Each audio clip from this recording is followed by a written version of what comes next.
రామాయణం బాలకాండ 15వ భాగాన్ని మనం చెప్పుకుంటున్నాము. ఈరోజు మనం చెప్పుకున్నది గంగావతరణ గురించి. గంగా అనేది ఎక్కడ పుట్టింది, ఎలా మన భూలోకంలోకి వచ్చింది అనేది తెలుసుకుందాం. హిమాలయాల్లో ఉన్న హిమవంతుడికి 2 కుమార్తెలు, గంగా, ఉమ. దేవతలు గంగను దేవతాలోకమైన ఊర్ధ్వలోకాలకి పంపించమని హిమవంతుడిని కోరారు. నదీ జలాలతోటి మేము కూడా తరిస్తాము, దేవలోకానికి పంపించవలసిందిగా కోరితే వాళ్ళ కోరికను మన్నించి హిమవంతుడు గంగని దేవలోకానికి పంపించాడు. ఇప్పుడు గంగ దేవలోకాల్లో ప్రవహిస్తుంది, అంటే దేవనదిగా ఉంది. 2వ కుమార్తె అయిన ఉమని శంకరునికిచ్చి వివాహం చేసి శంకరుడు, ఉమాదేవి అంటే పార్వతీదేవి చక్కగా అన్యోన్యంగా కైలాస పర్వతం మీద అన్యోన్య దాంపత్యం గడుపుతూ ఉన్నారు. ఇలా జరుగుతూ ఉంది. మరి దేవలోకంలో ఉన్న గంగ భూలోకంలోకి ఎలా వచ్చింది? మరి భూలోకం నుంచి పాతాళలోకం కూడా ఎలా ప్రవహిస్తుంది? 3 లోకాల్లో ప్రవహించే నది ఒక్క నదే, గంగా నది, పరమపావని. మరి దాని గురించి మనం తెలుసుకుందాం. మీ అయోధ్య కదే. మీ అయోధ్య నగరానికి సగర చక్రవర్తి మీ వంశపు వాడే పరిపాలిస్తూ ఉండేవాడు. అతనికి 2 భార్యలు. మొదటి భార్య కేసిని విదర్భరాజు కుమార్తె, చిన్న భార్య సుమతి గరుత్మంతుని సోదరి. రాజు 2 భార్యలతోటి సంతోషంగా కాలం గడుపుతూ మంచి పరిపాలన చేస్తున్నాడు. కానీ సగర చక్రవర్తికి పిల్లలు లేరని ఆయన తపస్సు చేసుకోవడానికని హిమాలయ పర్వతానికి వెళ్ళి అక్కడ భృగు మహర్షి కోసమని భృగు శ్రవణాన్ని చేరుకొని 100 సంవత్సరాలు అంటే 100 సంవత్సరాలు తపస్సు చేశాడు. అంటే 100 సంవత్సరాలు తపస్సు చేస్తే మనిషి ఎలా ఉంటాడని. ఇప్పట్లాగా 100 ఏళ్ళకి చనిపోయేవాళ్ళు కాదు, ఇప్పుడు 60 ఏళ్ళుగా చనిపోతున్నారు. అది కాదు, అప్పుడు 1000 సంవత్సరాలు బతికేవాళ్ళు. అట్లాగా 100 సంవత్సరాలు తపస్సు అయిన తర్వాత భృగు మహర్షి ఏ వరం కావాలి అని అడుగుతాడు. నాకు ఇలా ఒక కుమారులు లేరు, నా భార్యలు 2 ఉన్నారు, కుమారులు లేక నేను బాధపడుతున్నాను, నా వంశాన్ని నిలబెట్టండి, నాకు కుమారులు కావాలి అని అడుగుతాడు. అయితే నీకు కుమారులు కలుగుతారు.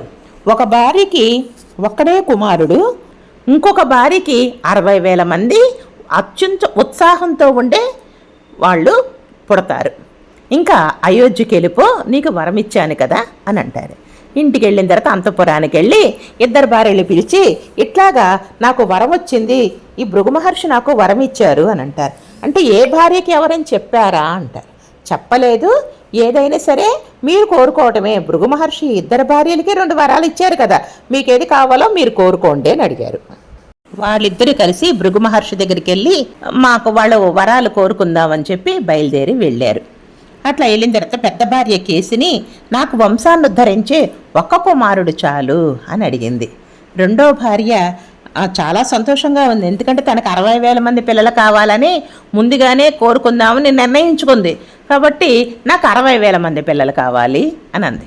ఈయనేమంటారు, భృగు మహర్షి తదాస్తు అని వాళ్ళని తిరిగి అయోధ్యకు పంపించేశాడు. పెద్ద భార్యకి 1 కుమారుడు జన్మించాడు, అసమంజస్సుడు అనే పేరు పెట్టారు. 2వ భార్యకి 60,000 మంది పిల్లలు కదా, ఒక సొరకాయ రూపంలో పుట్టారు. అందులో చిన్న పిల్లల మాట, ఏగలంత పిల్లలు, 60,000 మంది పిల్లలు బయటకు వచ్చారు. ఆ సొరకాయ పడిపోగానే అది పగిలి అందులోంచి 60,000 మంది చిన్న పిల్లలు వచ్చారు. అంటే ఎంతంత ఉన్నారనుకున్నారు, ఏగలంత ఉన్నారన్నమాట. వాళ్ళందరినీ కూడా ఒక్కొక్కళ్ళని ఒక్కొక్క కుండలో పెట్టి పెంచారు. పిల్లలు పెద్దవాళ్ళు అవుతూ ఉన్నారు.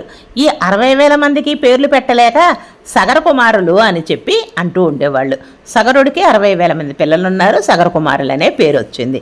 ఇట్లా ఉంటే ఈ అసమంజసుడు బాగా అల్లరివాడైతే పిల్లలందరినీ కూడా తన వయసు పిల్లలందరినీ ఆడుకుందామని తీసుకువెళ్ళి, చాలా బలవంతులు కదా వీళ్ళు ఎలా పుట్టారు, వరపుత్రులు, ఇంకా నీళ్లలో ముంచి వేసి చంపేస్తుండేవాళ్ళు.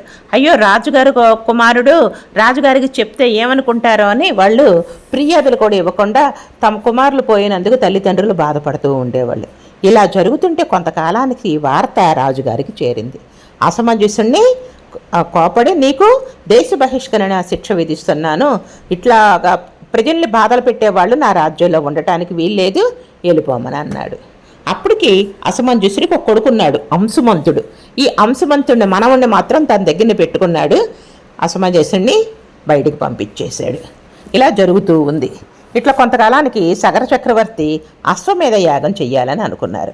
అశ్వమేధ యాగం చేయడానికి మనం అందరం ముందే తెలుసుకున్నాం కదా, దశరథుడు అశ్వమేధ యాగం చేశాడని.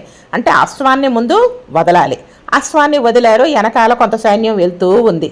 తర్వాత అసలు అశ్వం మళ్ళీ తిరిగి రావాలి కదా, సంవత్సరం లోపల మళ్ళీ తిరిగి రావాలి. అట్లా తిరిగి రాల, ఎక్కడుందో అశ్వం తెలియట్లేదు. తిరిగి రాకుండా యాగదీక్షలో కూర్చున్న వాళ్ళు వదిలి బయటికి రావడానికి వీలు లేదు. మనమందరం కూడా ఇదంతా కూడాను ముందు తెలుసుకున్నాము, అసలు ఈ అశ్వమేధ యాగం అంటే ఎంత ఇదిగా ఉంటుందో. కాబట్టి ఇక్కడ ఏమవుతుంది, అశ్వం తిరిగి వస్తే అశ్వమేధ యాగం పూర్తి చెయ్యాలి. ఇంకా ఈ 60,000 మంది కొడుకుల్ని అశ్వం ఎక్కడుందో తెలుసుకొని రండి అని పంపించారు. వీళ్ళు ఏం చేశారు, భూమండలం అంతా ఎతికేశారు. భూమండలం వెతికినా కూడా మొత్తం ఎతికేశారు, అయినా కూడా ఆ గుర్రం కనిపించగా. మరి ఆ అశ్వం ఎక్కడుంది, ఎక్కడికి వెళ్ళిపోయింది, భూమండలం అంతా లేదు కదా, అంతా వెతికేశారు. ఒక్క అణువు కూడా లేకుండా మొత్తం అంతా వెతికేశారు, గాలింపు చేసేశారు. అది ఇంద్రుడు ఆ అశ్వాన్ని దాచిపెట్టేశాడు. అపహరించుకొని తీసుకెళ్ళి పాతాళ లోకంలో ఉన్న కపిలి మహర్షి ఆశ్రమంలోకి కట్టేశారు. ఇదంతా కపిలి మహర్షి తెలీదు.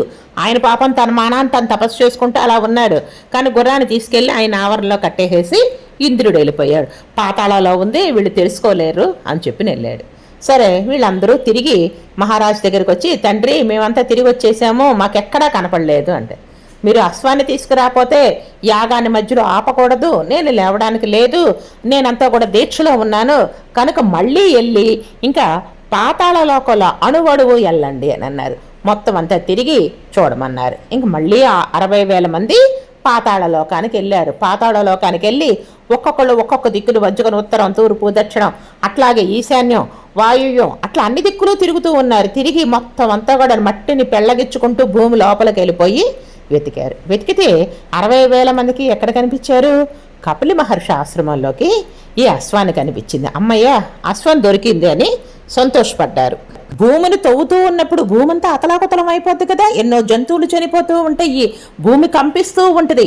ఇట్లా జరుగుతుంటే అందరూ కూడా దేవతలందరూ వెళ్ళి ఏమిటి ఇలా జరుగుతుందని విష్ణుమూర్తికి మొరబెట్టుకుంటే విష్ణుమూర్తి అంటాడు, ఏమి జరగదు, మీరు కంగారు పడద్దు, ఆ సగరులకి అల్పాయుషులు, వాళ్ళు ఎంతో కాలం బతికుంటారు అని అంటాడు.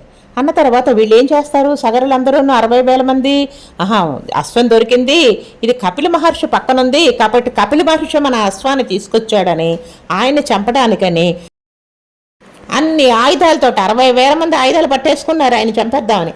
వెళ్ళిపోయి 60,000 మంది కూడా ఆయన మీద పడ్డారు. ఒక్కసారి తపోదీక్షలో ఉన్న ఈ కపిలి మహర్షి కళ్ళు తెరిచి చూసేటప్పటికి ఆ అగ్నిజ్వాలకి 60,000 మంది భస్మీపటలం అయిపోయి ఒక్కొక్కళ్ళు ఒక్కొక్క కుప్పలాగా బూడిద కుప్పలు అయిపోయారు. అక్కడ ఏముంది, ఇంకా 60,000 బూడిద కుప్పలు మాత్రం మిగిలినవి.